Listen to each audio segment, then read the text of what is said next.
ወረቀት ላይ አልጻፈም። የሐዋርያቱ ልብ ላይ ግን በፍቅር ብዕር ጻፈባቸው። እሱ የጻፈባቸውን ግን እነሱ ጻፉልን። ኢየሱስ የጻፈው አንድ ወረቀት የለም። በልባቸው ጽላት ላይ ግን ምን አይነት ጌታ እንደሆነ እንደ እብድ እንዲያወሩ አድርጎ ጽፎባቸው ሄዷል።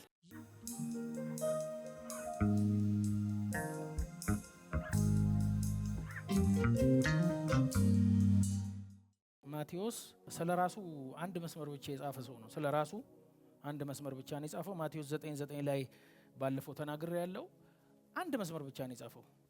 ማቴዎስ ቀራጭ ነበረ። ቀራጭ የሚለው ባይዘዌ ሲምፕል አይደለም። ቀራጭ የሚባለው ሰውየው ይላል ማቴዎስ ራሱ ሲጽፍ ቤተክርስቲያንን ካልሰማ እንደ ቀራጭ ይሁን። ምን ማለት ነው? ከእግዚአብሔር ኪንግደም የራቀና ጥዩፍ የሆነ ሰው ነው። ማቴዎስ ቀራጭ ነበረ። ኢየሱስ ያገኘው ወንበር ቀይሮ ሳይሆን እዛው ቀራጭ ወንበር ላይ ቁጭ ብሎ እትዬሺ ይሄን ያህል አሳው ላይ ይሄን ያህል እንትኑ ላይ እየመደበ በእስራኤላውያን ዘንድ ደግሞ ባንዳ ስለነበረ በጣም የሚጠላ ቢኮዝ ለሮማውያን ስለሆነ የሚሰራው የሚጠላ ሰው ነው። ኢየሱስ ይላል ከሌሎቹ ሁሉ እሱን ያገኘበት አገኛኘት ይለያያል። አሳ ሲያጠምድ ሳይሆን ሲቀርጥ ነው ያገኘው። እና ደስ የሚለኝ ቃል ማቴዎስ 9:9 ላይ ምንም አላለኝም ነው የሚለው። ማቴዎስ ምንም አላለኝም መጣና አየኝ ነው እኮ የሚለው። አየው ይላል አይደለም? ያየው ደግሞ እንደ ሌሎቹ አይሁዳውያንና ፈሪሳውያን አይደለም። ሌሎቹ ሲያዩት በጥላቻ ነው። ይሄ ቆይ ቀን ያልፋል ምናምን በሚል መንፈስ ነው የሚያዩት። ቢኮዝ ይቀርጣቸዋል። አያ አሁን ገቢዎችን የሚወድ ሰው የለም። ሊያውም ለአገርህ እየሰሩ የሆነ ከገቢ ሲደወል ሃሌሉያ የሚል ሰው የለም። እና በጣም የሚገርማችሁ እንደ ኢየሱስ በፍቅር ያየው ሰው የለም። ይሄ አይሁዳዊ እንዴት ነው የሚያየኝ አለና የፍቅር አይኑን ሲገረም ተከተለኝ አለው። ምን ይላል? እነ ጴጥሮስ አሳ ትተው ነው የተከተሉት፣ ጀልባ ትተው ነው የተከተሉት። ዩጋችሚ እና የሆነ ራሱ አሳ ራሱ ዝም ብለ ሌሊትም ቢያለ አሳ ቀን ሲገኝ ራሱ ተአምራቱ ኢየሱስን ተከተል ይላል። ይሄ ሰው አሳ ስለሚያበላ ለምን ከዚህ ጋር አልኖርም በየቀኑ አሳ ያባዛ ምናምን የሚል እንትን ይመጣባል። ለማቴዎስ ግን ምንም ያደረገለት ነገር የለም ከፍቅር ውጪ ተከተለኝ ከሚል አንድ ቃል ውጪ። ሃሌሉያ! ተከተለኝ ሲለው መቅረጫ ወንበሩ ላይ ትቶት ተከተለ። ስለዚህ ማቴዎስ ምንድነው የሚለው? እኔን የለወጠኝን ወንጌል እጽፍላችኋለሁ። እኔን ይኸውላችሁ ኢየሱስ ወደ እኔ ነው የመጣው ነው የሚለው ማቴዎስ። እኔ ወደ ኢየሱስ አልሄድኩም። ተለውጬ አይደለም ያገኘኝ፣ ሊለውጠኝ ጠራኝ። ክርስትና የፕሮሰስ ነው። በአንድ ቀን ፍጹም ሆነ ለኢየሱስ የምትኖረው አይደለም። ኢየሱስ ግን ተከተለኝ ይላል። አንተ ዝም ብለህ ስትከተለው በቀን እየሰራ በቀን እየለወጠ ፍጹም ሰው ያደርግሃል። ሃሌሉያ! እኔ ኢየሱስ የሚገርመኝ አንድ መጽሐፍ እንኳን ለምን አልጻፈም?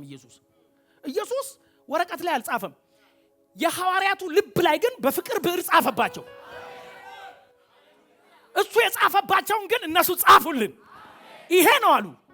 የተነኩትን ጻፉ። ኢየሱስ የጻፈው አንድ ወረቀት የለም። በልባቸው ጽላት ላይ ግን ምን አይነት ጌታ እንደሆነ እንደ እብድ እንዲያወሩ አድርጎ ጽፎባቸው ሄዷል። መጻፍ ይችላል እኮ አልጽፍም አለ። የተደረገላቸው ይጻፉ አለ። የተለወጡ ይጻፉ አለ። 4 ወንጌላውያን ነው ያሉት። 2ቱ ኢየሱስን በአይን በርቀት ሊያዩት ይችላሉ፣ ግን ደቀ መዝሙር ወይ ሐዋርያ አይደሉም። ለምሳሌ ማርቆስ ቀጥተኛ የጴጥሮስ ደቀ መዝሙር ነው። ማርቆስ ራሱ የጴጥሮስ ነው። ብዙ ነገር የሰማው ከጴጥሮስ ነው እንጂ ራሱ ከአፉ ከምናምኑ እየተከተለ አይደለም። እንደገና ሉቃስ የኢየሱስ ደቀ መዝሙር አይደለም። 2ቱ ማርቆስም ሆነ ሉቃስ አሕዛብን አተኩረው ነው የጻፉት። 2ቱ ምናልባት ሉቃስ የጳውሎስ ደቀ መዝሙር ነው አይደለም? ጳውሎስ ከኋላ ጳውሎስ የተኛበትን የበላውን እየተከታተለ የሚጽፍ ነው። እና ወንጌሎቹ የሚገርማችሁ ሁሉም 4ቱም ወንጌሎች ሲጀምሩ አይስማሙም። ምን ማለት ነው አይስማሙም? ሚኔሴት በተለያየ መግቢያ ነው የሚገቡት። ማቴዎስ ሲገባ የዳዊት ልጅ የአብርሃም ልጅ ብሎ ገባ። ሉቃስ ደግሞ እንትና ወለደ ብሎ ጀመረ። ሉቃስ ልክ እንደ ኢትዮጵያውያን ሄኖክ መንግስቱ በየነ ዋሜ ቶሎሳ አብዲስ ሐሳብ ይሳያል ወደ ኋላ ሄደ። ግልጽ ነው አባባሌ። ከዛ ሉቃስ የት ነው የቆመው? አዳም ላይ። ምን ማለት ነው? ኢየሱስ እኮ የአይሁዳውያን ብቻ አይደለም። ኢየሱስ እኮ የሆነ ዘር ብቻ አይደለም፣ የዓለም ሁሉ። ለዚህ ነው አንዳንዴ ሉቃስ እኮ የሴት ወንጌል ይባላል አይደለም? የሴት ወንጌልም የሚሉት አሉ። ቢኮዝ ሴቶችን በጣም አብዝቶ ጽፏል ሉቃስ። እነ መግደላዊት ማርያም እዛ ነው የምታገኙ። እንትን ሴቶች ያገለግሉት ነበር የሚል የምታገኙ። ማህበረሰቡ የገፋቸውን ሁሉ ለምጻም አነጻ ይልሃል አይደለም? አነጻ የሚለው እንደ ሌሎቹ አይደለም። እሱ ዳሶ ነው ይላል። በእጅ ለምጹን እንደነካ ያሳያል። ሌሎቹ የሚጸየፉት ጋር እሱ ጠጋ ጠጋ ያለ ነው ብሎ ሉቃስ አህዛብን በሙሉ ወደ ውስጥ እንዳስገባ አድርጎ ጽፎልናል። ጌታ የተመሰገነ ይሁን። መግቢያቸው ይለያይ እንጂ መጨረሻቸው ግን ሁሉም አንድ አይነት ነገር ላይ ነው የጨረሱት። ሁሉም የኢየሱስን መስቀል መሸከም፣ ማመሙን፣ እሾህ አክሊል መድፋቱን፣ መገረፉን፣ በሐሰት መከሰሱን፣ የወረዳ አስተዳዳሪ ፊት መቆሙን፣ የዓለም ጌታ አንድ ሸንጎ ፊት መቆሙን፣ ዓለምን በእጁ የያዘ በሰው እጅ መያዙን፣ ይሄ ትልቁ አምላክ ዓለምን ዩኒቨርስን የፈጠረ አምላክ አንድ ሰው ግቢ ቄሳር ግቢ እንትና ግቢ ምናምን ግቢ ገባ፣ በግቢ ተወሰነ እኛን ለመፍታት ሲል እነሱን ተዋቸው አለ፣ እኔን ያዙኝ አለ እያሉ ሁሉም መስቀል ተሸክሞ መውደቁን፣ መገረፉን፣ በጅራፍ መገረፉን ዩጋችሚ ለምንድን ነው የእግዚአብሔር የዘመናት አጀንዳ የኢየሱስ ሞት ትንሣኤና ሕማማት ላይ ስላለ አራቱም ይሄን ነገር አልዘለሉ። አያችሁ የዮሐንስ መግቢያ ኢየሱስ ከዘላለም ነው ብሎ ገባ። አረ አሜን። ሁሉም ወለደ ሲሉ ከወለደ የጀመረ እንዳይመስላችሁ። እሱ ዓለም ሳይፈጠር ነበረ፣ ቃል ነበረ፣ መጀመሪያ ነበረ። የሆነ ሁሉ የሆነው በሱ ነው። እሱ ከዘላለም ነው፣ የጥንት ነው፣ ያስገኘ እንጂ የተገኘ አይደለም ብሎ ይጀምርና ሲጨርሱ ግን ሁሉም አንድ ላይ ነው። ለምን? አድማጮቻቸው ይለያያሉ። ማቴዎስ አይሁዳዊ ነው የጻፈው፣ ወደ ጌታ ለመጡ አይሁዳውያን ነው። ጭንቀቱ ኢየሱስን ባዕድ አድርገው ስለሚያዩት ዘመዳችሁ ነው የሚለው። ሐዋርያት ሥራ ላይ እሱ ዘመዳችን ነው አይደል የሚለው። ዘመድ ያደርገዋል፣ የዳዊት ልጅ ያደርገዋል። የዳዊት ልጅ የሚለው ከ9 ጊዜ በላይ ተጽፏል። ቢኮዝ እሱ የዳዊት ልጅ ነው። በጣም አሜዚንግ ነው ማቴዎስ የሚጽፈው። ማቴዎስ ስርዓት ይዞ እንደዚህ አደራደሩ ኃይለኛ ነው። ሉቃስ ደግሞ ሂስቶሪያን ነው፣ መርምሬ ጠንቅቄ ምናምን። አየህ ማቴዎስ ከኢየሱስ ተአምራዊ አወላለድ ሲጀምር፣ ሉቃስ ግን ከዮሐንስ ተአምራዊ አወላለድ ይጀምራል። ሁለቱም ከመወለድ ነው የሚጀምሩት፣ ግን ያኛው ያንን ብሎ ይጀምራ። ይሄ ማቴዎስ ግን የተወለደው ንጉሥ ነው ለማለት ነው። በቃ ግን ዘመዳችሁ ነው። እዛው ላይ ምን እንደሚል ታውቃላችሁ? ሁለት ዓላማ አለው ኢየሱስ። የአይሁድ ምንድነው? ንጉሥ ነው። ለምን? ለዳዊት የተገባ ተስፋ አለ። ከዘር ንጉሥ አይጠፋም። እኔ የሚገርማችሁ ዳዊት ልጅ አልወጣለትም። ሰለሞንም ቢወልድ የ1000 ያገባ ነው። እንደ ዳዊት ደግሞ ልጅ የሚወድ አይቻላል። ይወዳል፣ ልጅ ይወዳል። አዶንያስ ቢባል እንደምታውቁ አመፀኛ ነው። አባቱን የፈነቀለ ለመፈንቀል ጥረት ያደረገ የአባቱን ትእዛዝ የሰበረ ማን ነው? ደግሞ አቢሴሎም ብትሉ እንደዛው፣ ያኛው ብትሉ እህቱን የደፈረ ምንም ደና ቤተሰብ አይደል፣ ብጥብጥ ያለ ፋሚሊ ነው። እና ለዳዊት ራሱ አሜዚንግ ካሳ ነው ይሄ። ከዘርህ ከዙፋንህ ላይ አይታጣማለው። ሃሌሉያ። አንዳንድ ሰው አለ ካሳ የሚያደርግለት እግዚአብሔር አይደል? እግዚአብሔር በጎደለው በኩል ይገባል። ሃሌሉያ። ስለዚህ ኢየሱስ የዳዊት ልጅ ነው አለና ልጅ ብቻም እንዳያረጉት ደግሞ ፈልጓል። ስለዚህ እንደዚህ ብሏል ማቴዎስ 1 ላይ በጣም ደስ የሚለኝ ይላም በብላችሁ እነሆ ድንግል ትጸንሳለች፣ ትወልዳለች፣ ምን ወንድ ልጅ አለና ስሙን አማኑኤል ይሉታል። አማኑኤል ማለት ዘበትርጓሜሁ እግዚአብሔር መስሌነ ይላል ቄሱ። አማኑኤል ማለት መለኮት ከኛ ጋር ማለት ነው። የዳዊት ልጅ ነው ስላችሁ መለኮትነቱን እንዳትረሱ። ይሄ ለጆቫዎች ጥሩ መልስ ነው። እንግዳው ኢየሱስ መለኮት ካልሆነ ለምን አማኑኤል ተባለ? የሱ መወለድ እግዚአብሔርን ከኛ ጋር እንዴት ሊያደርገው ቻለ? እግዚአብሔር ካልሆነ። በሌላ አማርኛ ምን እያለ መሰላችሁ? የማቴዎስ ጭንቀት እግዚአብሔርን በጣም ሊያቀራርበን ይፈልጋል። አይውላችሁ በብሉይ ኪዳን ነው የሚለው ማቴዎስ። በብሉይ ኪዳን እግዚአብሔር በረድኤቱ ከሰዎች ጋር ነበረ። ማሳ ይባርካል፣ ሰው ይረዳል፣ ጦርነት ያሸንፋል፣ ይምራል፣ ይራራል። በረድኤቱ ነበረ። ሰውን እየረዳ ነበረ፣ እያገዘ ነበረ። እግዚአብሔር ከዳዊት ጋር ነበረ። ታዲያ አሁን ምንድነው? በህልውናው ስጋ ለብሶ በተለየ መንገድ እግዚአብሔር ከኛ ጋር ሆነ። መለኮት ሰው ሆኖ መጣ። አሁንም ይልና እዛው ላይ ምን እንደሚል ታውቃላችሁ?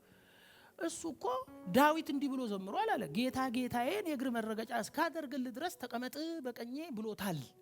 እንዴ ታዲያ ዳዊት ነው ይሄን የሚለው። ዳዊት ሲዘምር ምን አለ? ጌታ ጌታ ጌታዬን ጠላቶችን የእግር መረገጫ እስካደርግልህ ድረስ በቀኜ ተቀመጥ ብሎ ዘመረልህ። ዳዊት እኮ ነው የሚለው። ታዲያ ይሄ የተወለደው የዳዊት ጌታ ከሆነ እንዴት የዳዊት ልጅ ይሆናል? ዚስ ሚራክል። የዳዊት ጌታ ተመልሶ የዳዊት ልጅ ሆነ። የዳዊት ልጅ ነው ማለት ግን የዳዊት ጌታ አይደለም ማለት አይደለም። ከማርያም ተወለደ ማለት ግን የማርያም ጌታ አይደለም ማለት። ስለዚህ ማርያም ስትዘምር ነፍሴ ጌታዋን ነው እንጂ ያለችው ልጄን አይደለም። እሷ ገብቷታል። ሃሌሉያ! እሱ ሰው ብቻ አይደለም፣ እሱ መለኮትም ነው። እሱ ደግሞ ፍጹም ሰው ነው። ጸጋንና እውነትን ተሞልቶ በእኛ አደረ። አማኑኤል ቅርብ ሆነ። ሃሌሉያ! ማቴዎስ አሁንም ያቀራርባል። አባታችን ሆይ ጸሎትን ሙሉ ነው የጻፈልን እሱ ነው።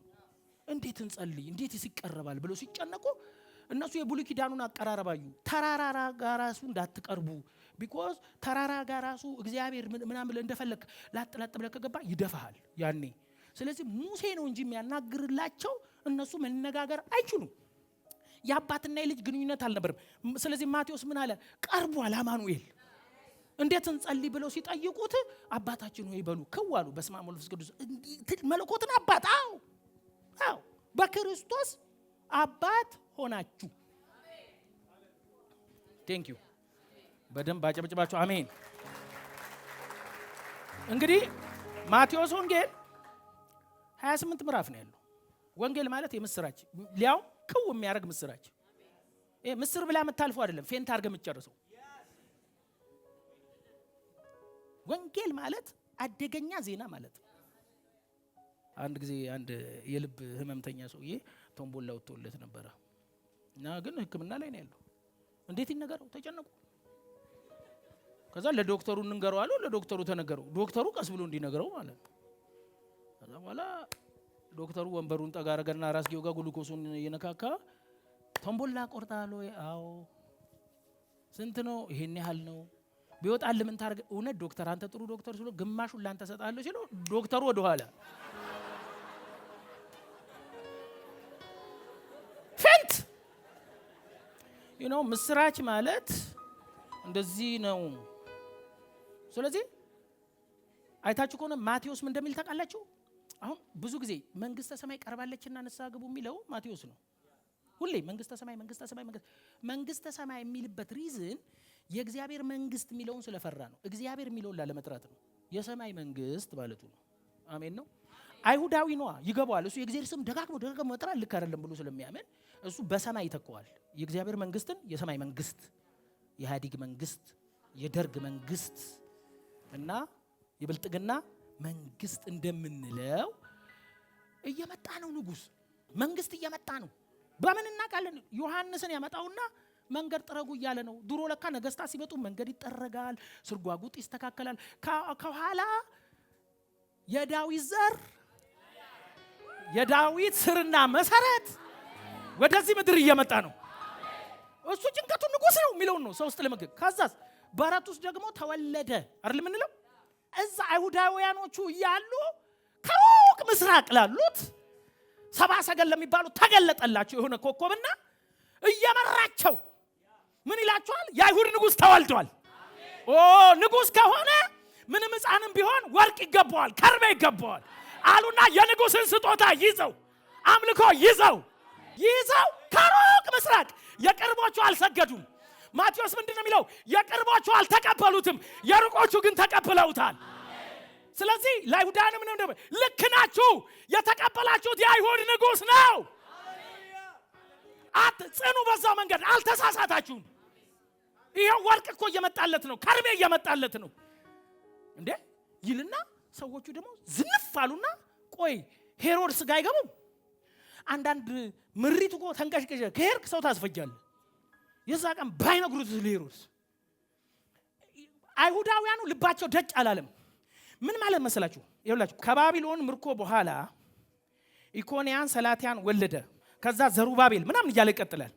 እስራኤል ምን እንደሚል ታውቃላችሁ? ከታች ቁጥር 17 እንግዲህ ትውልድ ሁሉ አብርሃም እስከ ዳዊት ስንት ትውልድ ነው? 14 ከዛስ ከዳዊት እስከ ባቢሎን ምርኮ ስንት? 14 ከምርኮ እስከ ኢየሱስ ስንት? በ14 ነው የከፈለው። ሜቢ አይሁዳውያን ታውቃላችሁ ቁጥር ያምናሉ። በሰባት ከፍሎ እየደመረ ሊሆን ይችላል ስትጠራጠር። ግን አንድ ነገር ነው እዚህ የተከፋፈለው ውስጥ ስታዩ ነቢያት አስተዳድረዋቸዋል፣ ካህናት አስተዳድረዋል፣ ነገስታት እስራኤልን መርተዋል። ያልመራት የለም። ከዛ በኋላ ቀጥታ የት ነው የገባቸው? ምርኮ ምድር፣ የባቢሎን ምድር። ከዛ ደግሞ እንደገና በሮማውያን ስር ናቸው። አሁን ውስጣቸው እግዚአብሔር ከእሴይ ልጅ በትር ይወጣል፣ እኔ እንደ ዳዊት ያለ እረኛ ሰጣቸዋለሁ የሚል ተስፋ አለ። ታዲያ የታለ ሲሉ ምንድነው የሚለው? በ14 ከፋፈለና ልክ ሲጨርስ ምን ይላል? የኢየሱስ ክርስቶስ ልደት እንዲህ ነው። አሁን በ14 እየተከፋፈለ ብዙ ነገስታት ገዝቶ፣ ጨካኝ ንጉስ ገዝቷል፣ ደግ ንጉስ ገዝቷል። አሁን ግን በተአምራት የተወለደው ከድንግል ማርያም የተወለደው የዳዊት ልጅ የሆነው እሱ ተወለደ። he is a king። የዳዊት ልጅ 9 ጊዜ ለምን ነው ዳዊት ልጅ የሚለው? እነሱ ንጉስ ከዳዊት እንደሚመጣ ስለሚያውቁ፣ ስለዚህ የምትጠብቁት ተስፋ ተወልዷል ነው የሚላቸው። ኢየሱስ የብሉይ ኪዳን ፍጻሜ ነው። አይሁዳውያን ያሳዝኑኛል። ትንቢቱን አምነው ፍጻሜውን አያምኑ። this is very dangerous thing። ጥላ አምና አካል አለማመን ምን አይነት እርግማን ነው? እናንተ አካሉን አላመናችሁም፣ አካሉ ግን ተወለደ ይላቸው። ድንግል ጸነሰች አለ፣ ወለደች አለ። እነዛ 70 ሰገሎች ልክ ሄሮድስ ጋር ሲገቡ የአይሁድ ንጉስ ተወልዷል የሚለው መጽሐፉ የት ነው ብሎ ራሱ አይመረምርም። ሰውየው እኮ ምንድነው ሲዶና ነው፣ የሲዶና አይነት ሰው ነው። እንደዚህ አይነት ሰው ነው፣ እስራኤል አይደለም። ተመልከቱ፣ እሱ እንኳን መጽሐፉን መረመረና ቤተልሔም ነው የሚወለደው አሉት ይላል። ቤተልሔም እንደሚወለድ ትንቢቱን አምኖ ተረድቶ ኢየሱስን ለመግደል ሲል ቤት ቆጠራ ጠርቶ ህፃናትን አስጨፈጨፈ። ኢየሱስን ለመግደል ማለት ነው። he knows ኢየሱስ ኪንግ እንደሆነ አምኗል፣ ትንቢቱ ልክ እንደሆነ። የገዛ ሰዎች ግን አላመኑም። አሁንም ያናጺ ልጅ ይሉታል፣ አጋንንት ያለበት ይሉታል። ንጉስ ግን ተወልዷል። ስለዚህ አሁን አስቡት፣ አይሁዳውያን ናቸው ይህንን የሚሰሙት። ይሄንም በነገራችን ላይ በጥንቷ ቤተክርስቲያን በደም ሰው በጥንቷ ቤተክርስቲያን የደህንነት ማስተማሪያ ነበር ማቴዎስ ወንጌል።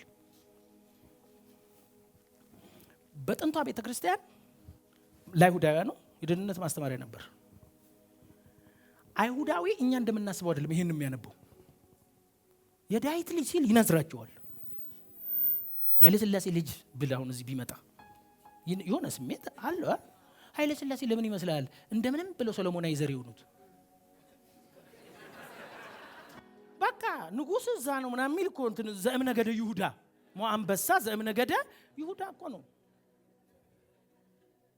እቺ ለኢየሱስ የተባለችውን እኮ ይዘው ነው። ሞአንበሳ ዘእምነገደ ይሁዳ እኮ ኢየሱስ ነው። የይሁዳ አንበሳ፣ የዳዊት ስር 32 ጊዜ የሰው ልጅ የሚል ተጽፏል። ለዚህ ነው ማቴዎስ ወንጌል በሰው ይመሰላል በኦርቶዶክስ ቤተክርስቲያን ሰው ልጅ ስለሚል። በሌላ አማርኛ ማቴዎስ መራብን የሚያቅ፣ መቸገርን የሚያቅ፣ ድህነትን የሚያቅ አይደለም። ብዙ ናቸው እኮ የኢየሱስ ወንድሞች። ጠባብ አልጋ ላይ ተኝታችሁ የምታውቁ ካላችሁ ወንድማማቾች የዘማጆች እንደሱ አይነት ፋሚሊ ውስጥ አድጓል። ትሪ ላይ ተሻምቶ በልቷል። ማቴዎስ ስለ 30 ዓመቱ አይነግርንም።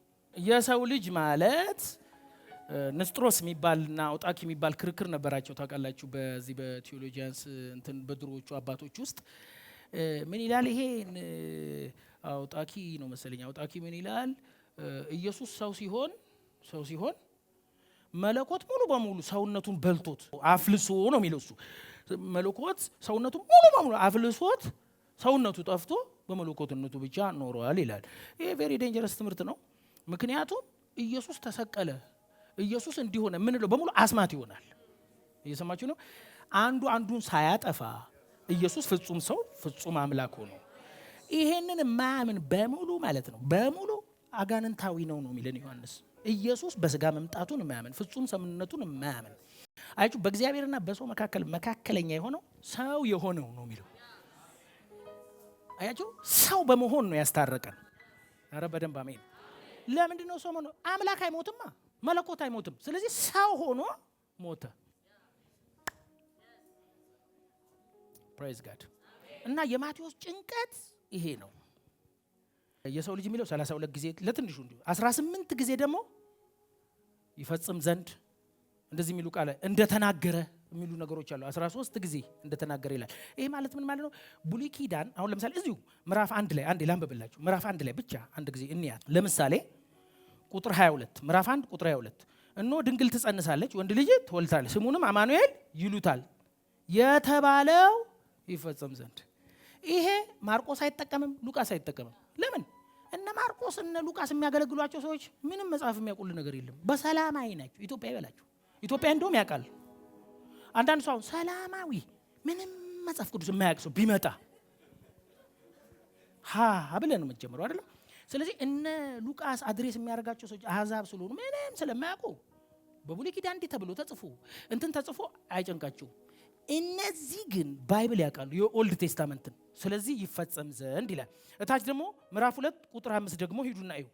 አንቺ ቤተልሔም የይሁዳ ምድር ይሁዳ ገዢዎች ከቶ አታንሺም፣ ሕዝቤን እስራኤልን የሚጠብቅ መስፍን ከአንቺ ይወጣልና ተብሎ ይልና በነብዩ እንዲህ ተጽፏልና። ስለዚህ አሁንም እነዚህ ሰዎች ይህን ጥቅስ ያውቃሉ። እታች ደግሞ ምዕራፍ 2 18 ድምፅ በራማ ተሰማ፣ ልቅሶና ብዙ ዋይታ፣ ራሔል ስለ ልጆች አለቀሰች፣ መጽናናት አልወደደች የሉምና ተብሎ የሚለው ቃል ተፈጸመ። ምን እያለን ነው? ብሉይ ኪዳን በክርስቶስ ተፈጸመ። ሃሌሉያ። አሁንም ላጥብቅላችሁ፣ በደንብ ላጥብቅ። የብሉይ ኪዳን ኢየሱስ ፍጻሜ ነው የሚለውን ማለት ነው። ኢየሱስ ተራራ ላይ ወጥቶ አለ አይደለም?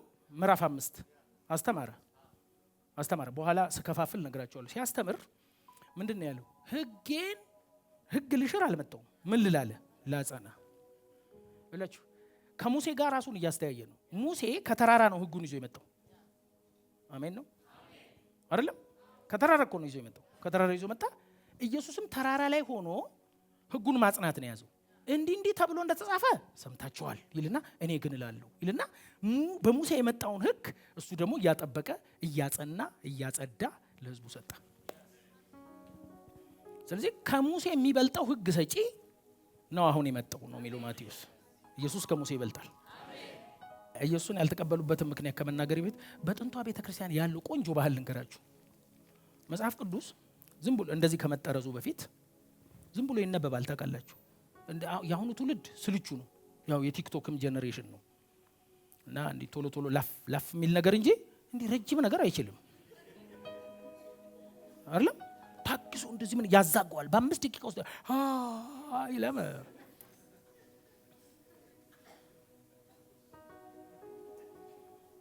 እና ስብከት የለ ምን የለ ረጅም ሰዓት እንደሚነበብ ታውቃላችሁ። ይነበባል። ለምሳሌ መሶብ ውስጥ እንጀራ አለ። መሶቡን ብስሙ ጥጋብ አይሆንም። እንጀራው ዘሎ አይገባብህምና ብዙ ሰው ይስማል፣ ቢል ያስቀምጣል፣ ፎቶ ያስቀምጣል እንጂ አያነበውም። ቬሪ አጋንንታዊ ነገር ነው ይሄ። የእግዚአብሔር ቃል ይነበባል። ሊትራሊ እንዲህ በቁም ይነበባል። ረጅም ሰዓት ያነባሉ። ይነበባል ብቻ አይደለም፣ ይጠናል። ቸርች መሄድ ብቻ ባይብል የሌለውም ሰው ይኖራል እኮ። ባይብል ከሞባይልም ብቻ የሚጠቀም ሰው አለ። ተናግሬያለሁ። ሞባይል ቅዱስ መጽሐፍ አይደለም። ቅዱስ መጽሐፍ ይሄኛው ነው። ሞባይል የአፕ መያዣ አይደለም። እና የምድሬ ነው የምላችሁ። ይነበባል፣ ከዛ ምን ይሆናል? ይጠናል፣ ከዛ ይመረመራል። ኢኔ ሴንስ ይሄ ልክ አይደለም፣ ልክ ራይት ለመስጠት አይደለም። ወደ ጥልቅ ተኬዶ ይመረመራል። የቤሪያ ሰዎች ይመረምሩ ነበር።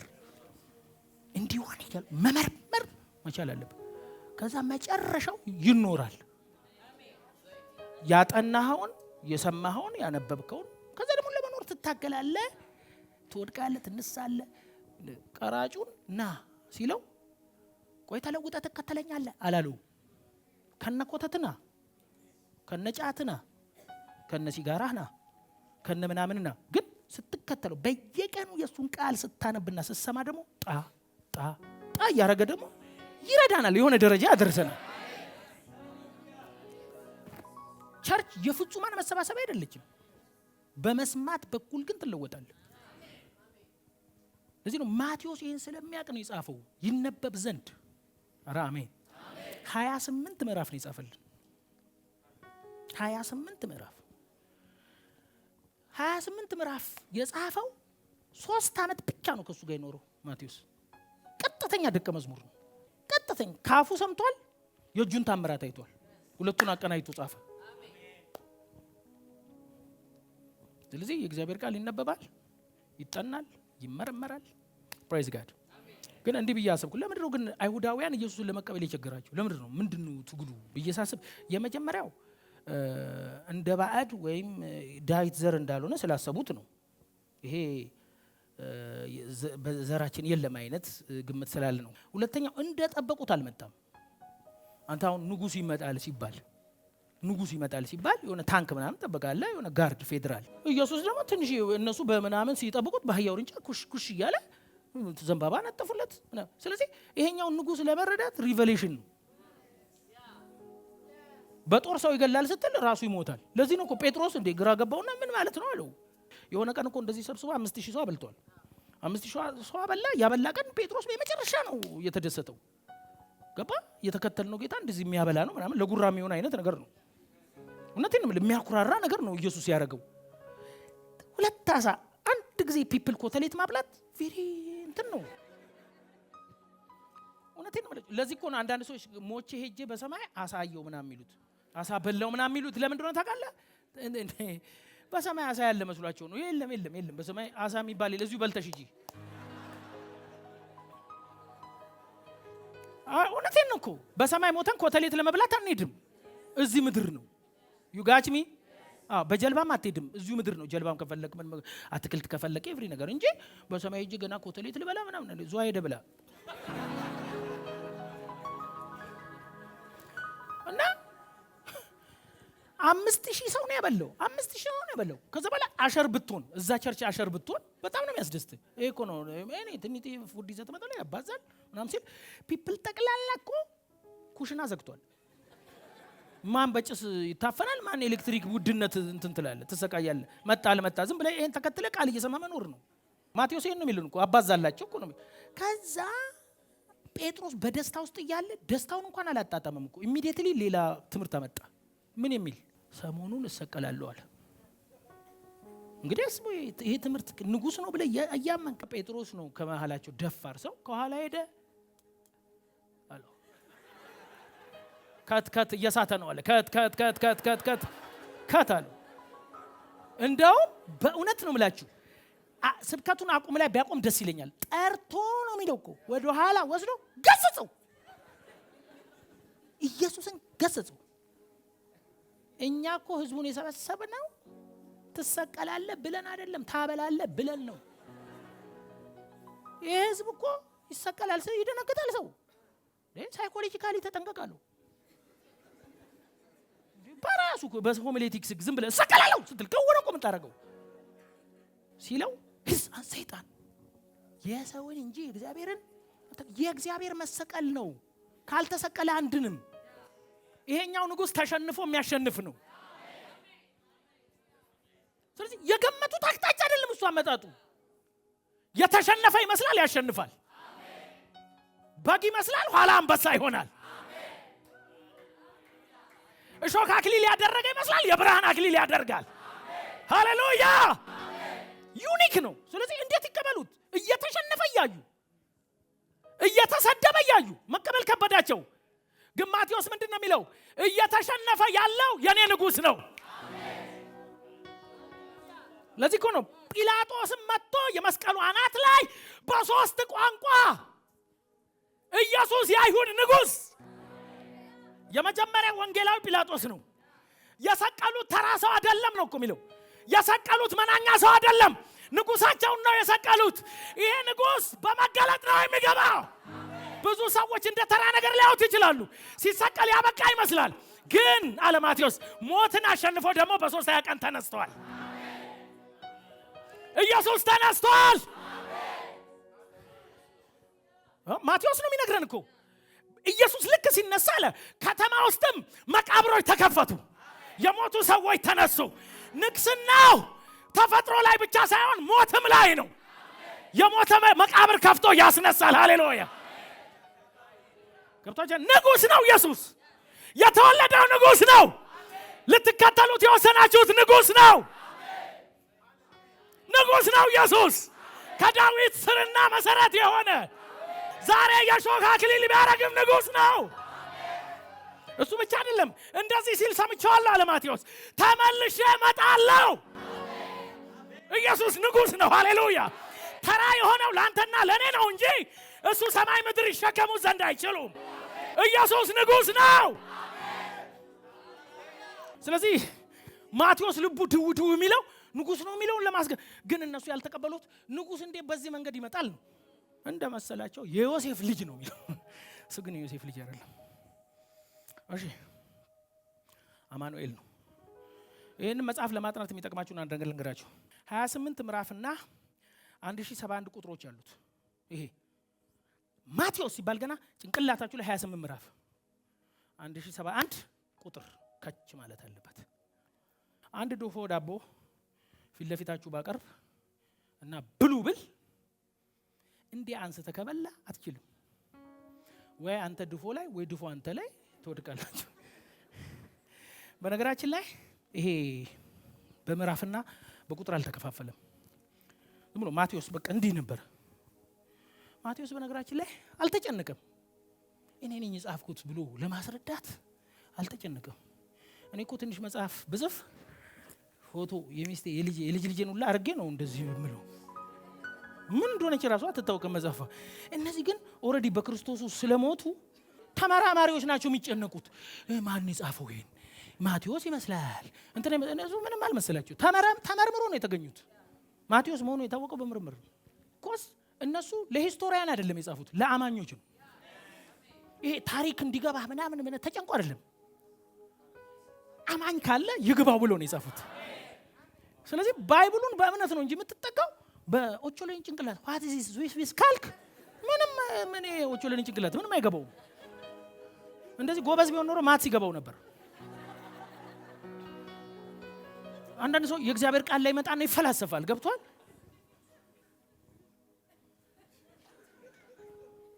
ማቴዎስ ውስጡ አለ በቃ ጭንቀት። ኢየሱስ እንዴት ቅርብ ነው የሚለው ነው። የሉቃስ ጭንቀት ደግሞ በቃ ልቤን ይነካኛል። እሱ እኮ ፍቅር ነው። ሉቃስ አይታችሁታል? ሉቃስ እኮ ምን እንዴት እንደጻፈ አይታችኋል? የጠፋው ድሪም፣ የጠፋው በግ፣ የጠፋው ልጅ ሶስቱም የጠፉ ናቸው። ምን እንደሚል ታውቃላችሁ? ድሪሙ የጠፋው ቤት ውስጥ ነው። በሌላ አማርኛ ቸርች ውስጥ ሆነ ስለሚጠፋው ሰውዬ ማለት ነው። ቬሪ ዴንጀረስ ነው አለ። ቸርች ውስጥ ሆኖ ቤት ውስጥ የሚጠፋ አለ። ቸርች ውስጥ ነው ሰውዬው ጠፍቷል አለ። ይሄ ቤት ውስጥ የጠፋው ሰውዬ ከእውቀት ማነስ ስለሆነ መናገር አይችልም። አንተም አለ ነው የምትለው። ድሪሙ ቤት ውስጥ ነው። ግን ይሄ ኢየሱስ ነው የሚለው ይፈልገዋል። መብራት አብርቶ ይፈልገዋል። ቤት ውስጥ መጥፋቱን ሰዎች ላይ ይረዱ ይችላሉ፣ እኔ ላልረዳ ይችላሉ። ይሄኛው ግን ፈላጊ አምላክ አለ ነው። ይሄኛው ባለማወቁ ነው የጠፋው። ድሪሙ መናገር እዚህ ጋር ነኝ አይልም። ስትፈልገው ራሱ እሱ በሰላም እየኖረ መስሎታል። ጠፍቻለሁ አይልም ድሪሙ። በጉ ደግሞ በጅላንፎነቱ ነው የጠፋው። ያው በግ ነው። በግሪኩ ምንድነው? በግ ነው። ለምንድነው እግዚአብሔር እኛም በበግ መሰለን? በምድር ላይ የማይሰለጥን ፍጥረት በግ ነው። በእውነት ነው። ቤቱን እንደማያውቅ ታውቃለህ? 100 ዓመት ወደ ቤቱ መጥቶ በረኛ የሚመጣ ነው። ጉድ ማን ነው? በግ። ሌሎች እኮ አይታሉ። ውሻ አይጠፋም፣ ድመት አጠፋም እኮ። አንድ ሰውዬ እንደውም ድመት አስቸግረው ሩቅ ወስዶ ይጥልና ይመጣል። አሁንም ቀድመው ትደርሳለች። ሩቅ ወስዶ ይጥላል። መጨረሻ ማይሆን ቦታ ጥላታለሁ ብሎ ሄደ። እሱ ጠፋ።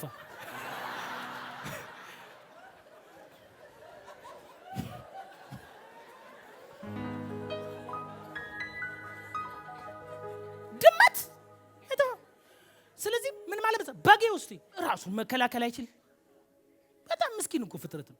ስለዚህ ዊዝደም የለው። እውነቴን ነው። ውሻ ሰልጥኖ መኪና ይነዳል፣ ዝሆን ሰርከስ ያሳያል። በግ ምን ሲሰራ አይተታቃለበት ምንም ነገር።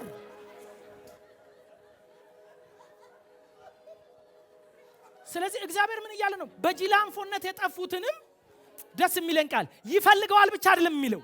ይሄ ፈልግ አጣሪ ይፈልገዋል አይደለም፣ እስኪ ያገኘው ድረስ የምሩን ነው የሚፈልገው። ወዳጆች እዚህ ውስጥ ያላችሁ እቤትም ጥፉ ውጭም ጥፉ ጥግ ድረስ ይፈልጋችኋል። ሃሌሉያ። እስኪ ያገኘው ድረስ ይልና ካገኘው በኋላ ይልና በትከሻው ተሸክሞ ሲጠፋ በእግሩ ነው፣ ሲመለስ በትከሻ፣ ሲጠፋ በሞኝነት ነው፣ ሲመለስ እየዘመረ ነው። ዛሬ በድካም በልዩሉ በሞኝነት የጠፋችሁ ሰዎች በትከሻው ተሸክሞ ይመልሳችኋል። ምን አይነት አባት ነው ያለን? እስኪ ያገኘው ድረስ ይፈልገዋል። የሆነ ሰው እየተፈለገ ነው። መጠጥ ቤት እየተፈለገ ነው። እርኩሰት ቤት እየተፈለገ ነው። ደክሞን እየተፈለግን ነው። አክቶን እየፈለገን ነው። አንዴ ለራሳችሁ የማይፈልግ አባት የለኝም በሉ።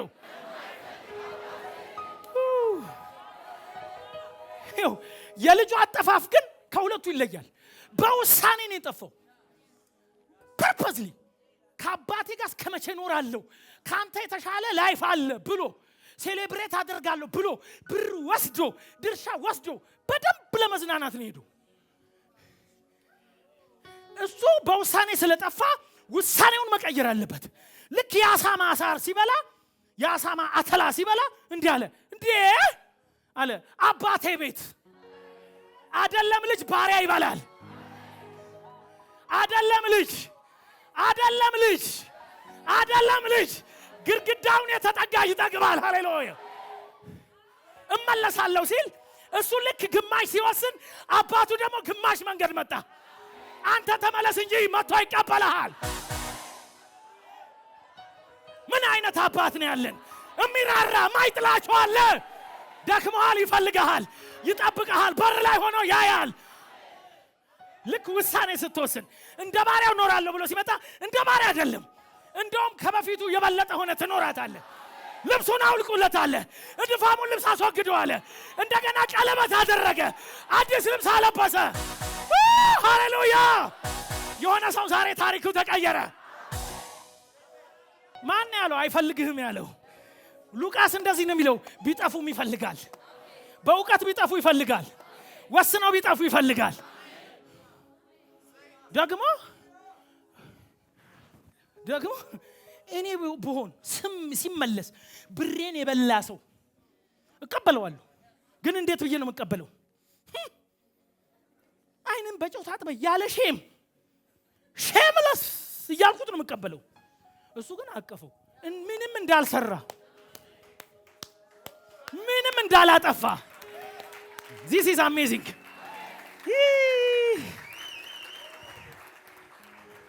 እውነቴን ነው የምላችሁ፣ የውሳኔ ለውጥ አድርጉ እንጂ እሱ ግማሽ መንገድ ይመጣል።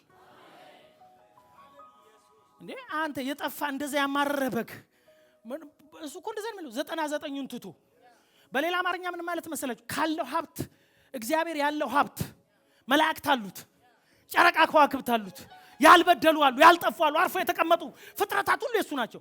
አንተ ከ99ኙ በልጠህ ትፈለጋለህ። እበልጣለሁ በለስተ ሃሌሉያ። ለአባቴ ውድ ነኝ በለስተ አንዴ አንድ መዝሙር ግቡና ስሙ። ማይ ዳዲ የሚል እና እሱ ዘማሪ ሲናገር በጣም ፌመስ ዘማሪ ነው። አስጠላኛል ክርስትና፣ ቸርች ሜዳ አስጠላኛል፣ ውስጥ ይደረቃል። ሰው ደግሞ አገልግሎት ይጠራኛል። እኔ ለራሴ ለሀገር አልቋል አለ ከውስጤ። ረጅም ጊዜ በቃ ከጌታ ነገር ርቋል፣ ውስጡ ደርቋል። እና አንድ ቀን አንድ እግዚአብሔር ሰው በቲቪ ሲያገለግላየው ረጅም ዘመን ያገለገለ ነው። ይሄ ሰውዬ ግን እንዴት ነው ማይበርደው? እንዴት ነው ማይቀሰቀሰው ብዬ ዛሬ እስቲ እሱ ቸርች ሊድ ብዬ ሄድኳል። እኔ እኮ ምንም አልዘመርም፣ ምን ያልናገር ማለት ውስጤ ግን ማይ ዳዲ ይላል። ዳዲ ማይ ዳዲ የኔ አባት እንደማለት ነው አይደለም? ያንተ ስክሪሚንግ ምንድነው? እንደ መጮህ ይጮሃል ልጅ ኢሚሊየን የታየው ያ መዝሙር የዛ ቀን ገባበት። እሳት ሆነ። ወዳጆቼ በምንም መንገድ እንጥፋ እንጂ ፈለገ ያለ ይሄ ነው። እንግዲያው ልምጣ። ስቲቨን ላንግተን ይባላል። ይሄንን በጥቅስ በመናም እንደዚህ ቁጥር ሰጥቶ የከፋፈለልን ሰው ጌታ ይባርከው። ለማንበብ እንዲመቸን አድርጎ ነው። አሁን ድፎ ዳቦ በሰጣችሁ ድፎን ለመብላት ምን ማድረግ አለብን? መቆራረስ። ስለዚህ ማቴዎስን ካልቆራረስ ነው አይገባንም። ልክ ስንቆርሰው አሁን ሁሉ ነገር ይገባችኋል። አንድ በሬ ብሉ ብዬ በሰጣችሁ በሬው ምን መሆን አለበት? መታረድ፣ መገፈፍ። ከዛ ደግሞ በብልት ስጋ ወለዛ ዘርፍ ትላል አይደል? ስጋ ማታውቁ እንግዲህ በኋላ አስረዳችኋለሁ። ከዘርፉ አርጊ ትላል። ዳቢት፣ ሻኛ፣ ኤቭሪ ስጋ ቤት በብልቱ። ይሄ 28 ምዕራፍ በብልት እንዲህ ተከፍሎ ከተቀመጠ 28ቱ ምዕራፍ ይገባቸዋል። የብዙ አይነት አከፋፈል እንዳለ አስባለሁ። እኔ ግን የወደድኳትን እና እኔ የባረከችኝን እሷን እንደገባኝ አድርጌ እከፍልላችኋለሁ። ምዕራፍ 1 ልክ እንዲከፍታችሁ ማቴዎስ ወንጌል ምዕራፍ 1 ከዛ ምዕራፍ ስንት ነው? 2 ከምዕራፍ 1 እስከ 2 የኢየሱስ ክርስቶስ የዘር ሐረግ እና ልደቱ ብቻ ነው። ከምዕራፍ 1 ማቴዎስን ስገልጥ ምዕራፍ 1 ነው ለለ ምንድነው ማገኘው ስትል ምን ታገኛለህ? ሲምፕሊ የዘር ሐረጉን ልደቱን ታገኛለህ ማለት ባጭሩ። ከልደቱ ጋር ደግሞ ተያያዥነት እዛ ውስጥ ስደቶች ምናምን ነበሩ አይደል? ወደ ግብጽ ሄዷል ምናምን እቺን ታገኛለህ። አሁን ከ1 እስከ 2 ገብቶናል። አንደኛው የዳቦ ቁርጥ ይሄ ነው። ቆረጥ ምዕራፍ 1 እስከ 2 ማቴዎስ የዘር ሐረግና ልደት፣ ከዛ በኋላ ኢየሱስ የደረሰበትን ስደት ምናምን ያወራል። አለቀ። ጥቅሱን አላቀውም አትልም። ገብቷል። አሁን ባይዘው ጥቅስ መያዝ ራሱ መጽሐፍ ቅዱሳዊ ነው። ምዕራፍ 1 ምን አልኩኝ? 2 እሺ 3 አሁን እየከፈል ነው። ከ3 እስከ 4 የመገለጥ አመቱ ቢኮዝ 30 አመት የት እንደነበረ ኢየሱስ አናውቅም። ልክ ምዕራፍ 3 ላይ ስትመጡ ኢየሱስ ተገለጠ። ምን ብሎ ተጠመቀ። ምዕራፍ 4 ላይ ደግሞ ሄዳችሁ ስታነበው ምድረ በዳ ገብቶ ምናምን ወጣና የእግዚአብሔር መንግስት ቀርባለችና ንስሐ ግቡ ብሎ እንደመጥምቁ ዮሐንስ ፕሪቺንጉን ጀመረ። ስለዚህ አሁን ከ1 እስከ 2 ልደቱ የዘር ሐረጉን እናገኛለን። 4 እና 3 ስንገባ መጠመቁን፣ ከዛስ መገለጡን መጠመቁን፣ ከዛ ደግሞ ምዕራፍ 4 የእግዚአብሔር መንግስት ቀርባለችና ንስሐ ግቡ ብሎ ከዲያብሎስ ፈተና በኋላ መስበኩን እናያለን። አሁን ምን ማለት ነው? ከ30 አመት በኋላ የተገለጠበት አመት ማለት ነው። አሁን ምን ቀረን? ታላቁ መልእክት ወይም የተራራው ስብከት የምንለው ጋር ደረሰን ማለት ነው። ይሄ ደግሞ ከ5 እስከ 7 ነው። ማቴዎስ ከ5 እስከ 7 ሲባል ምን ይምጣብህ? የተራራው ስብከት ኢየሱስ ተራራ ላይ ሆኖ ያስተማረ። እዚህ ውስጥ 3 ምዕራፎች አሉ። 5 6 7 ከ5 እስከ 7 ታላቁ መልእክትና እሺ አሁንም በደንብ ስሙኝ። አሁን 5 6 እና ምንድን ነች? ይኸውላችሁ 5 ላይ ስትሄዱ ስነ ምግባር ነው ያስተማሩ። ምን ማለት ነው? ጨው ናችሁ፣ ብርሃን ናችሁ፣ እንትን ናችሁ የሚለው 5 ላይ ትሄዳል። ስነ ምግባር በተመለከተ ቶሎ ማይንድ ላይ መምጣት ያለበት ከ5 እስከ 7 ስፔሻሊ 5 ነው። ብርሃን ናችሁ፣ ጨው ናችሁ። 6 ስትሄድ ያምልኮ መር ነው ደግሞ 6 ላይ ምን ማለት ነው? ስትሰጥ እንዲስጥ፣ ስትጾም እንዲጾም፣ ስትጸልዩ እንዲጸልዩ የወርሺፕ ስርዓት ጠቅላላ ምዕራፍ 6 ነው። ዛሬ ማቴዎስን አሁን አንደኛው ቁርጥ፣ ሁለተኛው ቁርጥ፣ ሶስተኛ ቁርጥ ድፎ ዳቦ ተቆረጠ ማለት ነው። 7 ላይ ስትሄድ አንተ ውስጥ አይን ላይ ጉድፍ እያለ ሰው ላይ መሰሷት። ስለዚህ ምንድነው ባጭሩ 7 ፐርሰናሊ እውነተኛ ሁን፣ ስለ አንተ እውነተኝነት ነው። ስለዚህ ከ5 እስከ 6 እስከ 7 ያለውን ስትወስድ የትምህርት ይሄ ተራራው ላይ ትምህርት ነው። አንደኛው ስነ ምግባር ነው።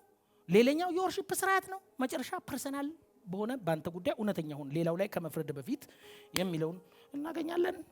ከ8 እስከ 9 የተአምራቱን ኃይል እናያለን። አንዴ ስሙኝ፣ ምን እናያለን ያልኩት? የተአምራት ኃይል ከምዕራፍ 8 እስከ ስንት ነው? እስከ 9 ነው። ይሄ ባጭሩ የተገለሉትን መልሶ የተቀበለበትን ምዕራፍ 8 ላይ ታያለ። ምዕራፍ 9 በራሳቸው የተገለሉትን በባህሪያቸው በአሰራራቸው የኃጢአተኞች የአመንዝሮች የቀራጮች ወዳጅ የተባለው እዚህ ምዕራፍ 9 ውስጥ ነው። ማቴዎስ የተጠራው እዚህ ውስጥ ነው።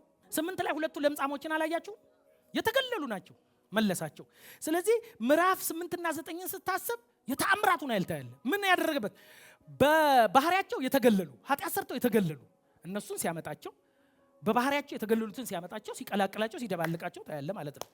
የመጀመሪያው ተልእኮ ከ10 እስከ 13 ነው። ከ10 እስከ 13 ሄዱ። የመጀመሪያው ተልእኮ ጠራቸው። ከዛ በኋላ ባጋንንት ላይ ስልጣን ሰጣቸው። ፈውሱ ሄዱ አለና ሁሉ ላከ። አሜን ነው። ይሄን የምታገኙት የት ነው? ከ10 እስከ 14። ምዕራፍ 10 አገልግሎት የሚያስከፍለው ዋጋ ነው የሚነግራቸው። ዝም ብለህ ትላካለህ አይደለም የሚለው። ተኩላ መሃል እልካቸዋለሁ አይላቸው? እልካለሁ አለና አሜን አይደል ረባጃ ገለበስ ሲሉ ተኩላ መሃል ረበስ ዋጋውን ነው የሚነግራቸው። ምዕራፍ 10 ዋጋ አለው። አገልግሎት ተልኮ ምን አለው ነው የሚለው? ዋጋ አለው። እንደ በጎች ቁጥር 16 እንደዛ ነው የሚለው። እንደ በጎች በተኩላ መሃል እልካለሁ። እንዴ በጎነ ተኩላ መሃል መሄድ ማለት ምን ማለት ነው? ነፍሴን ጠብቅ እያልክ ነው። በሰሜን ያለው ወጋው እያልክ ነው። 11 ደግሞ የስብከቱን ኃይል ያሳያል። ለዘለለው 12 ተግዳሮቶቹን ያሳያል። ኢየሱስ ሲያስተምር እንዴት ልጆች ደቀ መዛሙርት በሰንበት ይበላሉ እንዴ ይሉታል። በሰንበት እጅ ሳይታጠቡ ይልላል። ፈሪሳይ ታውቃለህ፣ እጥበት ምናምን ይወዳል። ከዛ ደግሞ 12 ላይ ፈወሰ አይደለም? አሁን እያወራ ያለው ተግዳሮቶች ነው። 12 ላይ ሲፈውስም መልሶ በሰንበት ትፈውሳለህ እንዴ? ከዛ እንዴ አህያ ሰንበት ገባብኝ ብለህ ሰንበት ነው ብለህ አህያውን እዛው ታዲያ ይሄ ህዝብ እኮ ከአህያ ይበልጣል። አሜን ነው። ደም ላፈስለት ነው የመጣሁት። ፕሬዝ ጋድ። ስለዚህ የሰንበት ተግዳሮቶችን ታያለ። 13 ላይ የመንግስት ሚስጥር ይሄ ዘሪ ሊዘራ ወጣ ምናምን አለና ለእናንተ ግን የመንግስት ሚስጥር ብሎ ፈታላቸው።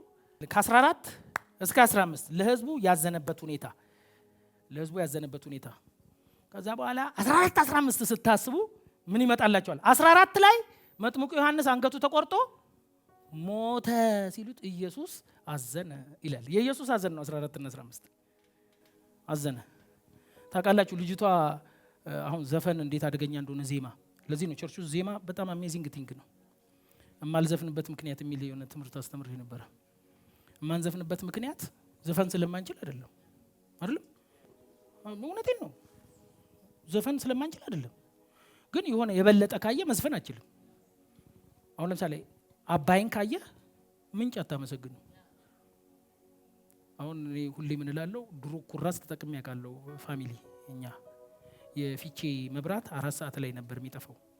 እስከ 4 ብቻ ያለን ቶሎ ተሰራራለ። ጄነሬተር ነው ድርግም ያርጉልሃል። ከ4 ሰዓት በኋላ ኩራዝን ትልኩሳለህ። ኩራዝ ማታውቁ ካላችሁ አንድ ቀን አመጣለሁ። ይኸውልህ የኩራዝ ክፋቱ በኩራዝ ታጠናላ። ማታ ተማሪ ነህ ምናምን ከዛ ጠዋት እንፍበል በኢየሱስ ማድቤት ነው የሚወድቀው። ጭሱ እዚህ ውስጥ ገብቶ ጣሪያው ኩራዝ የማታውቁ ሰዎች እንዴት እንደሚያስጠላ። አሁን ልስፈን ብለህ ተነስና ስለ ኩራዝ መስፈን ትችላለህ እንዴ? ኩራዝ ጎጂ ነው የምትለው? እውነቴን ነው። ኩራዝ አይጎዳም? ይጎዳል። ቅዱሳን ይጎዳል። ለምን? አፍንጫችን ውስጥ የሚገባው ጭስ ትላለህ። እና አሁን አንድ የምትወዳትን እጮኛህን ኩራዜ በላት ጆሮ ግንድን እንትን አይባልማ። በኋላ ቀርቃ እንትን አትላትም። እኛ ግን ትልቁን ባውዛ አየን፣ ኢየሱስን አየን፣ የታረደውን በግ አየን። ከዛ ግጥም አይመጣም፣ ዜማም አይመጣም። የሚገርመኝ የዘፈንና የዜማ ፓወር የምታየው እዚህ ላይ ነው። ልጅቷ መጣችና ፊቱ ደነሰች፣ ተዘፈነለት ምናምን። ምን ላርግልሽ አይልም። አየህ ዜማ ስሜት ያደርጋል። ለዚህ ነው ቸርች ውስጥ በደንብ መዘመር ያለበት። የሰው ልብ ይነካል። መላእክት አብሮ ይዘምራሉ። ስለዚህ ሴጣን ለዚህ ነው ዜማ የሚጠቀመው። ዩጋችሚ በነገራችን ላይ እዚህ ሙዚቀኞችም ስላሉ ሙዚቃ መጫወት የሉሲፈር እንደሆነ ታውቃለህ ነው እኮ። አሁን ራሱ በሰማይ ሙዚቃ የለም እኔ በደረስኩበት። ለምን? ከነ ሙዚቃው ነው ሰውየው የወደቀው። እንትና ሉሲፈር ከነ ሙዚቃው ነው። አያችሁ? ለነዚህ ሙዚቀኞች እግዚአብሔር ሙዚቃውን ሲሰጥ ለምንድን ሴጣን ይበሳጫል? ለነሱ ነው የሰጠው። ለምን? እግዚአብሔር ከነ ሙዚቃ መሳሪያው ጣለው። ኢሚዲየትሊ መሬት እንደመጣ ምን እንዳደረገ ታውቃለህ? የቃየልን ልጅ ዮቤልን ወሰደና ሙዚቃ ሰራተኛ አደረገው። ወየው እንዴት እንደወሰደው። የቃይል ልጆች ደግሞ የእግዚአብሔር ተቃራኒ ስለነበሩ ነው። ከዛ በኋላ ጭፈራ፣ ዜማ ምናምን የተጀመረው በቃይል ልጆች ነው። የአቤል ልጆች ደግሞ የእግዚአብሔር ልጆች ተብለው ቀጠሉ። የሴት አቤል ስለሞተ ሴት የሚባል ሴት ማለት ምትኩ ማለት ነው። በሞተባት በአቤል ፋንታ ምትኩ አለችው። ከዛ የዛ ጊዜ የእግዚአብሔር ስም መጠራት ተጀመረ ይላል። አቻራዛታ። ለዚህ ነው እዚህ ቤት ያለ በሙሉ በዜማ እግዚአብሔርን ታስጠራለህ። ዲስ እና እግዚአብሔር እንዴት ቢያምን ነው ዜማ ላንተ የሰጠ? እውነቴን ነው። መዘምሩ ሰዎች እድለኛ ናቸው። እንዴት ቢያምን ነው የሰይጣንን ነጥቆ ለኛ የሰጠው? እቺ ግን አዜመችና የሰው አንገት ለማስቆረጥ ከዛ ላይ አንገቱን ቆረጠው። የዮሐንስን አንገት ቁረጥልኝ አለችው። ማን እንደሆነ ታውቃለህ? እናትየው እኮ ነች። እናትየው እኮ ነች። ምን አይነት እናት ነች? አንገት እንዴት በጣም ይከብዳል። ከዛ ኢየሱስ አሉት። አቤት። ዮሐንስ እኮ አንገቱ ተቆርጦ ሞተ ሲሉት ኢየሱስም አዘነ፣ ብቻውን ፈቀቅ አለ ይላል። ያዘነበት ምዕራፍ ነው 14 ዮሐንስ ሞተ። 15 ደግሞ ይገርመኛል። ኢየሱስ በዛ ሐዘን ውስጥ ሆኖ ህዝቡ ተበታትነው አየ። እረኛ እንደሌለው ሲያይ አዘነላቸው። ታዲያ አዘነላቸው ብሎ ምግብ ሰጣቸው ከርልም ነው አስተማራቸው። ለካ አንተ እግዚአብሔር ካዘነልህ ቲቺንግ ነው የሚለቅብህ። ቲቺንግ ቬሪ ኢምፖርታንት። ከዚህ በፊት ተናግሬያለሁ። ከሌላ ግሬስ ማበላለጥ አይደለም። በደንብ ስሙኝ። እያስተማራችኋቸው ደቀ መዛሙርት ያርጓቸው ነው እንጂ ያለው እየዘመራችሁላቸው ደቀ መዛሙርት ያርጓቸው አላለም። በሚሊዮን ጊዜ ቢዘመርልህ ወደ ደቀ መዛሙርትነት አትቀየርም። ትንቢት ሚሊዮን ጊዜ ባመጣልህ ወደ ደቀ መዛሙርትነት አትቀየር። ኢየሱስ አዘነ ማለት የቲቺንግ አኖይንቲንግ ይለቃል። አስተማራቸው ይላል። ቢኮዝ ይኸውላችሁ ትንቢት እንደ ቴርሞሜትር ነው። ነግሬያችኋለሁ። ብብት ውስጥ ቴርሞሜትር ሄዳችሁ ስትመረመሩ ብብት ውስጥ አይደል የሚከቱት? ቴርሞሜትር ብብታችን ውስጥ ይከታሉ። ከዛ አይታችኋል። ሜርኩሪያ ምን ትሆናለች? በትላለች። ትንቢት ካለህበት ነገር በፍጥነት ያወጣሃል። ግን ከብብት ሲወጣ ነገሩ ምን ይሆናል? ዝቅ ይላል። እንደዛ አይደለም። ቲቺንግ ደግሞ እንደወጣህ እዛው እንድትቆይ ያደርጋል። አቋም ነው የሚሰጥህ፣ ፕሪንሲፕል ነው የሚሰጥህ። ስለዚህ ኢየሱስ ካዘነ ሰዎችን ፕሪንሲፕል ይሰጥና እዛው እንዲጸኑ ጠንካራ እንዲሆኑ ያደርጋል። አስተማረ። ከዛ በኋላ ነው ያበላችሁ። አሁን ችግሩ ከትምህርት በፊት ከበላ ነው። 14ን ስታስቡ ምንድን ነው ትዝ የሚላችሁ? አዘነላቸው። ግን ለምንድን ነው 14 ላይ ያዘነው? ዮሐንስ ሞተ አለ። 15 ላይ ህዝቡን ተበትኖ ሲያዘነ። ስለዚህ የኢየሱስ የሐዘን ምዕራፍ ነው ይሄ። 7ኛውን የደቀ መዛሙርቱ ወደ ላቀ ደረጃ ማሸጋገር ደግሞ በ16 እና በ17 አድርጓል። 16 ላይ ማን ትሉኛላችሁ አለ። ከዛም አላምታቸውን ሰጡ። ማን ትሉኛላችሁ? ምንም ኖ ፕሮብሌም፣ ቀላል ነው። አሉባልታ ስለሆነ ኤልያስ ይለዋል፣ ከበደ ይለዋል፣ የሺ ይለዋል። አንተ ሲባል ፍጥጥ አለ ጠቅላላ። እናንተ ማን ትሉኛላችሁ? ፐርሰናል ነው ክርስትና ሲላቸው ጴጥሮስ እጁን ላፍ አረገና አንተ የሕያው የእግዚአብሔር ልጅ ነህ። ስሙኝ አንዴ። ቤተክርስቲያን መንግስተ ሰማይ አይደል ያለው? ቤተክርስቲያን የተመሰረተች ኦንሊ ማቴዎስ 16 ውስጥ ብቻ ነው የምታገኙት ይህን ቃል። ቤተክርስቲያኔም በዚህ አለት ላይ እመሰረታለሁ። ሌላ መጽሐፍ ውስጥ አትፈልግ። ስለ ቤተክርስቲያን ስታስብ ማቴዎስ 16 ላይ መሰረታት። አሜን ነው። 18 ላይ ደገመና አወራ ስለ ቤተክርስቲያን። ለቤተክርስቲያን ንገራት፣ እሷ ያሰረችው የታሰረ ነው ብሎ አስቀመጠ። ስለዚህ 16ን ስታስቡ ምንድን ነው የምታስቡት? ወደ ላቀ ምን ማለት ነው? የሕያው የእግዚአብሔር ልጅ እንደሆነ አብራራላቸው። ከዛ 17 ላይ ተራራ ላይ ይዟቸው ወጣ። አዮ ራሱን የሕያው እግዚአብሔር ልጅ በሚል አይደለም ያስቀረው። የምድር አጣቢ ከሚያጥበው ልብስ ይልቅ ነጭ ሆኖ ራሱን ገለጠላቸው። አያ ኢየሱስ ይላል ከሙሴና ከኤልያስ ጋር ያወራ ነበር ይላል። ሰሙት ይላል። ሃሌሉያ። ኢየሱስ የመጀመሪያው ብቻ ላይሆን ይችላል። ማቴዎስ እዛች ጋር ስለጻፈ ነው። ሁሉ ጊዜም እየደለ ያወራ ይችላል። የምናውቀው ነገር የለም። ባለፈው ግን እዚህ ስንማር ልምምድ አሉ። ስለ መስቀሉ ሞት ሲነጋገሩ ሰማ። አሁን ወደ ላቀ ነገር ለካ እነ ኤልያስ ዘንድም እነ ሙሴ ዘንድም የታወቀ ጉዳይ ነው ይሄ። አንደርስታንድ አወሩ፣ ተገረመ። አሁን 16 ላይ ያለውን 17 ላይ የበለጠ ሐዋርያቱን ላቀ አረገ ማለት ነው። ሃሌሉያ። ቆንጆ ነው። አሁን አቆራረሱ እንዴት ነው? ከ1 እስከ 2 ከ3 እስከ 4 እያልን ስንሄድ አሁን ሲምፕል ነው፣ ይገባናል ማለት ነው። ሳምንት በበለጠ እንቀጥላለን። ጨርሻለሁ።